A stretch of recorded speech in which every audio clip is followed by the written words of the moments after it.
అధిష్టానము ఖర్గే గారు, రాహుల్ గాంధీ గారు వారి ఆదేశాల ప్రకారంగా ముఖ్యమంత్రి రేవంత్ రెడ్డి గారు నన్ను క్యాబినెట్లో తీసుకోవడము, నాకు కూడా ఒక అవకాశం వచ్చింది. ప్రజలకు ఇంకెక్కువ సేవ చేయడానికి ఒక అవకాశం ఈ క్యాబినెట్ మంత్రి ద్వారా రావడం జరిగింది. మా నాన్నగారు కాకా వెంకటస్వామి గారు కూడా చాలా సంవత్సరాలు ప్రభుత్వంలో ఉండి వారు ఎప్పుడు కూడా ప్రభుత్వంలో ఉన్నప్పుడు పేద ప్రజలకు ఎట్లా మేలు చేయాలని చెప్పి పెన్షన్ స్కీమ్ ద్వారా సింగరేణి సంస్థను కాపాడడము, విఐఎఫ్ఆర్ నుంచి తొలగించడము, రూరల్ డెవలప్మెంట్ కూడా ఆ రోజులలో ఎకనామిక్ రిఫార్మ్స్ అయినప్పుడు 25,000 కోట్ల రూపాయలు రూరల్ డెవలప్మెంట్కి తీసుకొచ్చి గ్రామాలలో కూడా ప్రజలకు ఇబ్బంది లేకుండా ఆ రోజులలో పనిచేయడం జరిగింది. అదొక స్ఫూర్తి అన్నమాట. నాకు కూడా మా నాన్నగారు ఎట్లయితే ఒక పేరు సంపాదించుకున్నారో నేను కూడా పని చేసి మినిస్ట్రీలో కూడా ఒక పేరు సంపాదించుకోవాలని చెప్పి నాకు ఆ డ్రైవ్ ఉండింది. నాకు ఈ అవకాశం ఇచ్చినందుకు ముఖ్యమంత్రి గారు, ఖర్గే గారు, రాహుల్ గాంధీ గారు వారికి అందరికీ కూడా కృతజ్ఞతలు చెప్తున్నాను. సో ఈ 1 ఇయర్లో నేను ఏదైతే మా మినిస్ట్రీలో సాధించడం జరిగిందో దాంట్లో ప్రత్యేకంగా హైలైట్ చేసేది గిగ్ వర్కర్స్. మీ అందరు తెలుసు, రాహుల్ గాంధీ గారు వారు భారత్ జోడో యాత్రలో గిగ్ వర్కర్ సమస్య మనం తీసుకోవాలి. నాకు కూడా రాహుల్ గాంధీ గారి పాదయాత్రలో గిగ్ వర్కర్స్ గురించి మాట్లాడినప్పుడు నాకు ఇన్ని సమస్యలు ఉంటాయని అనుకోలేదు. కానీ మంత్రి పదవి తీసుకున్న తర్వాత నిజంగానే చాలా హైప్ ఉండింది. ఇంతకుముందు గిగ్ వర్కర్స్ అంటే ఒక వాళ్ళందరికీ మంచి జీతాలు వస్తాయి, మల్టీనేషనల్స్ ఉన్నారు, అగ్రిగేటర్స్ ఎవరైతే రిచ్ అగ్రిగేటర్స్ ఉన్నారో వీళ్ళందరినీ మంచిగా చూసుకుంటున్నారు అనుకున్నారు. కానీ గిగ్ వర్కర్స్ సమస్యలన్నీ కూడా చాలా ఇంపార్టెంట్. సో మనకు ఈ రాష్ట్రంలో సుమారు 4 లక్షల గిగ్ వర్కర్స్ ఉన్నారు. వాళ్ళకి వెల్ఫేర్ మెజర్సు, వారికి ఒక భద్రత కల్పించాలని చెప్పి ఈ చట్టం తీసుకురావడంలో వారితో ఇద్దరితో మాట్లాడి, ఎందుకంటే ఏ చట్టం కూడా బోత్ అగ్రిగేటర్స్ ఇంకా కార్మికులకు వారిద్దరికి కూడా అనుకూలంగా ఉన్నప్పుడే ఆ యాక్ట్ సక్సెస్ఫుల్ అవుతుంది. సో వారిద్దరితో చర్చించిన తర్వాత చాలా సమస్యలు ఏదైతే బోత్ సైడ్స్ ఉండేనో అవన్నీ కూడా పరిష్కరించిన తర్వాత ఒక మంచి గిగ్ వర్కర్స్ యాక్ట్ తీసుకురావడం జరిగింది. ఈ ఆల్రెడీ గిగ్ వర్కర్స్ బోర్డు ఇప్పుడు స్థాపించి ఏదైతే రూల్స్ రావాలో, మెయిన్ గిగ్ వర్కర్స్ యాక్ట్ తర్వాత రూల్స్ వచ్చేది ఇంపార్టెంట్. సో త్వరలోనే రూల్స్ కూడా మేము దాంట్లో అనౌన్స్ చేయబోతున్నాము.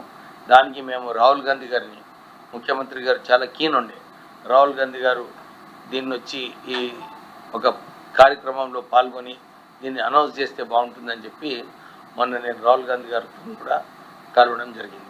సో గిగ్ వర్కర్స్ యాక్ట్ ఏదైతే మనము తీసుకొచ్చినామో అది సక్సెస్ఫుల్గా చేయడం జరిగింది మా సెక్రటరీ లేబర్ గారు. దెన్ 10 సంవత్సరాలు టీఆర్ఎస్ హయాంలో మినిమం వేజెస్ రెవిజన్ చేయలేదు. మినిమం వేజెస్ రెవిజన్ చేసేది చాలా అవసరం ఉండేది. చాలా చోట్ల కూడా మనం మినిమం వేజెస్ సరిగా ఇంప్లిమెంట్ కాలేదు. కానీ ఆశ్చర్యమైన విషయం ఏంటంటే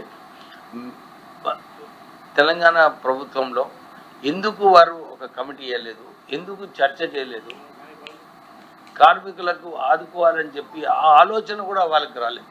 ఎందుకంటే వాళ్ళు కేవలము ఈ పెద్ద పెద్ద ప్రాజెక్ట్స్ కట్టి, పెద్ద కాళేశ్వరం ప్రాజెక్ట్ అనే 1,00,000 కోట్ల రూపాయలు అక్కడ వృధా చేయడము, మిషన్ భగీరథి అని చెప్పి అక్కడ 60,000 కోట్ల రూపాయలు. ఎందుకంటే నేను గ్రామాలు కూడా మెదక్ డిస్ట్రిక్ట్ ఇన్ఛార్జ్, మా కాన్స్టిట్యున్సీలో మంచిర్యాల డిస్ట్రిక్ట్లో అయినా కానీ మెదక్ డిస్ట్రిక్ట్లో అయినా ఎక్కడ కూడా mission Bhagirathi is not successful. అంటే వీళ్ళు కాంట్రాక్టర్లను రిచ్ చేయాలని చెప్పి ఆలోచన ఉండే, కానీ కార్మికులకు మనము వాళ్ళకి మినిమం వేజెస్ రివైజ్ చేయాలి, వారికి ఆదుకోవాలని చెప్పి ఎప్పుడు కూడా టీఆర్ఎస్ పనిచేయలేదు. సో ఈ మినిమం వేజెస్ ఏదైతే మొన్న రివిజన్ చేయడం జరిగిందో ఇది మేము సిఐఐ మన ఇండస్ట్రీ బాడీస్ వాళ్ళతో కూడా చర్చించి, ఎందుకంటే వాళ్ళు అపోజ్ చేస్తున్నారు చాలా చోట్ల కూడా అపోజ్ చేస్తున్నారు. మాకు ఇంత మీరు మినిమం వేజ్ ఇంత పెరిగితే మా ఇండస్ట్రీ నడవదు, మా ఇండస్ట్రీ నడవకుంటే ఎంప్లాయ్మెంట్ పొటెన్షియల్ పోతుందని చెప్పి వాళ్ళ మనసులో ఒక ఆందోళన ఉండింది. సో నాకు కొంచెము 2-3 మీటింగ్స్ వాళ్ళతో చేసిన తర్వాత లేదు మనం దీంట్లో డెఫినెట్లీ చేయాలి. ఎందుకంటే వాళ్ళకి ఎగ్జాంపుల్ ఇచ్చిన నేను సిఐఏ ప్రెసిడెంట్ నుండి ఆంధ్రప్రదేశ్కి, మా నాన్నగారు అప్పుడు కేంద్రంలో లేబర్ మినిస్టర్ ఉండే, ఆయన వర్కర్స్కి పెన్షన్ స్కీమ్ ఇంట్రడ్యూస్ చేసినప్పుడు నా దగ్గర చాలామంది ఇండస్ట్రీస్ వస్తే నేను పోయి రిప్రజెంట్ చేసిన ఆన్ బిహాఫ్ ఆఫ్ ఇండస్ట్రీస్. ఈ పెన్షన్ ప్రైవేట్ సెక్టర్లో చేస్తే private sector will get affected అని. కానీ మా ఫాదర్ ఆ రోజులో వెరీ స్ట్రాంగ్గా నాకు తరిమేయడము లేదు, this is a very good measure for industry professionals అని కూడా వారు ఆ యాక్ట్ తీసుకురావడం జరిగింది. ఇప్పటివరకు ఎఫెక్ట్ కాలేదు ప్రైవేట్ సెక్టర్లో. యాక్చువల్లీ చూస్తే private sector employees are very happy, ఎందుకంటే first time pension in private sector introduce చేయడం జరిగింది. సో వారి అందరికి కూడా నచ్చ చెప్పడం జరిగింది. మీరు ఈ మినిమం వేజెస్ ఇవ్వడంలో ప్రొడక్టివిటీ పెరుగుతుంది, క్వాలిటీ పెరుగుతుంది, మీకు నష్టం రాదు అని చెప్తే వారు కూడా ఒప్పుకోవడం జరిగింది. So we're one of the few states ఇక్కడ ఇండస్ట్రీని కాన్ఫిడెన్స్ తీసుకొని మనము దీన్ని ముందుకు తీసుకువెళ్ళడం జరిగింది. ఈరోజు కేంద్ర మంత్రివర్యులు యూనియన్ లేబర్ మినిస్టర్ వారు మీటింగ్ పెట్టుకున్నప్పుడు కూడా వారు కూడా ఇదే ఎంఫసైజ్ చేస్తున్నారు. ఏమని ఎంఫసైజ్ చేసినారంటే, మీరందరూ కూడా మినిమం వేజెస్ గురించి అనుకున్నప్పుడు ఆలోచించినప్పుడు మీరు ఇండస్ట్రీ సర్వైవల్ గురించి కూడా మీరు ఆలోచించాలి. ఎందుకంటే ఇండియా మనకు కాంపిటీషన్ ఉంది, బంగ్లాదేశ్తోని, శ్రీలంకతోని, ఇతర దేశాలతోని కాంపిటీషన్ ఉంటుంది.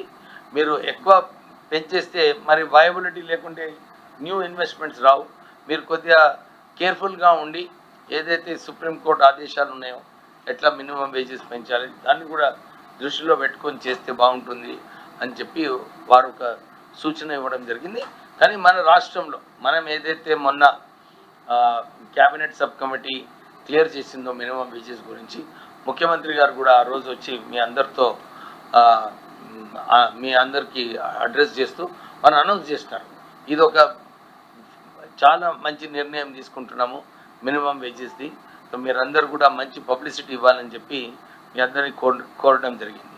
సో ఈ 2 సెక్టర్స్ మా లేబర్ అండ్ ఎంప్లాయ్మెంట్లో దీనిలో వర్కర్స్కి డైరెక్ట్లీ బెనిఫిట్ వచ్చేలాగా, తర్వాత ఈజ్ ఆఫ్ డూయింగ్ బిజినెస్ ఇండస్ట్రీస్కి వాళ్ళకి కొద్దిగా సహాయపడేలాగా చాలా రూల్స్ కూడా తీసేయడం జరిగింది. So along with is of doing business, is of taking care of workers కూడా మనం ఆలోచనతో పనిచేస్తున్నాము. ఇంకోటి ఫ్లాగ్షిప్ ప్రోగ్రామ్ మా మినిస్ట్రీలో అడ్వాన్స్ టెక్నాలజీ సెంటర్స్. ఇంతకుముందు ఉన్న 65 ఐటీఐ సెంటర్స్ని వీటన్నిటికి కూడా మేము అడ్వాన్స్ టెక్నాలజీ సెంటర్స్ కన్వర్ట్ చేయడం జరిగింది. ఇది టాటాస్తో ఎక్కడ దేశంలో ఏ రాష్ట్రంలో కూడా ఈ 2,500 కోట్లతోని ఈ 265 ఏటీసీ సెంటర్స్ని మనము ఐటీఎస్ని ఏటీసీ సెంటర్స్ కన్వర్ట్ చేయడం జరిగింది. తర్వాత ముఖ్యమంత్రి గారికి ఆలోచన ఉండే, ఈ బై ఓన్లీ 65 ఒక్కొక్క నియోజకవర్గంలో మనం ఒక ఏటీసీ సెంటర్ పెట్టాలి, అక్కడ కూడా మన వర్క్ ఫోర్స్ని మనం ట్రైన్ చేయాలి, ట్రైన్ చేస్తే వీళ్ళకందరికీ ఉద్యోగ అవకాశాలు వస్తాయని చెప్పి ఇంకొక 56 ఏటీసీ సెంటర్స్ కూడా శాంక్షన్ చేయడం జరిగింది. అంటే సుమారు మొత్తం ఈ ఏటీసీ సెంటర్స్ ఎస్టాబ్లిష్ చేయడానికి సుమారు 4,000 కోట్ల రూపాయలు టాటాస్ వారుతో సహా రాష్ట్ర ప్రభుత్వం ఇన్వెస్ట్ చేస్తుంది. నేను కూడా మొన్న జర్మనీ పోయిన తర్వాత ఇన్ని అడ్వాన్స్ టెక్నాలజీ సెంటర్స్, ఇంతమంది స్కిల్డ్ మ్యాన్ ఫోర్స్ మనం డెవలప్ చేస్తే ఉద్యోగ అవకాశాలు ఎట్లా ఉంటాయా లేవా అని చెప్పి కూడా ఒక చర్చ ఉండే. కానీ మొన్న జర్మనీ పోయిన తర్వాత జర్మనీలో అక్కడ ఏదైతే ఏజింగ్ ప్రాసెస్ పెరుగుతుందో అక్కడ ఈ 20s 30s ఉన్న వారికి ఇంట్రెస్ట్ లేదు ఇలాంటి ఉద్యోగాలలో రావాలని. మీ అందరు తెలుసు, ఈ ఆర్టిఫిషియల్ ఇంటెలిజెన్స్ వచ్చిన తర్వాత ఈ వైట్ కాలర్ జాబ్స్ కూడా తక్కువైపోతున్నాయి. So the real employment segment ఏదైతే ఉందో అది ఈ సెక్షన్ తర్వాత ఈ సెగ్మెంట్ ఎక్కడైతే ఇంటర్మీడియట్ ఐటీఐ పాస్ అయిన వాళ్ళు 2 years ఎక్స్పీరియన్స్ ఉందో వాళ్ళందరికీ కూడా చాలా ఉద్యోగ అవకాశాలు ఉన్నాయి.